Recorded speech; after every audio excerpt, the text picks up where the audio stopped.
ఇన్ని మాటలు ఈ రోజు అంటున్నారు కదా, కట్టప్పనే గాని, గంగునే గాని, బబ్బునే గాని, వీళ్ళందరూ ఏమైనా ఇప్పుడిప్పుడు మధ్యలో వచ్చిన వాళ్ళ? వీళ్ళందరూ టీం కోసం ఎంత కష్టపడారో మీకు తెలీదా? రోడ్ల మీద వాడు ఫోన్లు పట్టుకుంటా, బండ్లు పట్టుకుంటా రోడ్ షోలు ఎన్ని చేయలేదు? పొజిషన్ లో ఉన్నారంటే దానికి మెయిన్ కారణం నువ్వే. కానీ ఈ సపోర్ట్ నువ్వు ఎప్పటికీ అందరికి ఒకలాగే ఇవ్వు. డాడీ చనిపోయి 1 సంవత్సరం కూడా కాలేదు.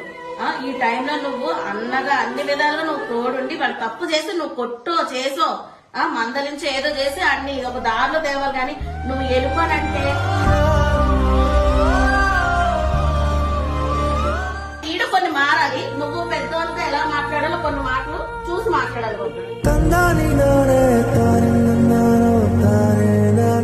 వాళ్ళకి సపోర్ట్ చేసి జర మమ్మల్ని ఏదో దగ్గరట్టు చేస్తారు కాబట్టి మాకు బాధ అనిపించి మేము మాట్లాడుతున్నాం అన్న. నేనేం కోపం లేదన్న వాళ్ళు. ఇది ఇలాగే చేసి దూరం అయితే తర్వాత ఈడు ఏం చేయలేడు. అవునా? ఒక్కడు ఈడేం చేయగలరా? మీ ముగ్గురు ఏమవ్వాలి అప్పుడు?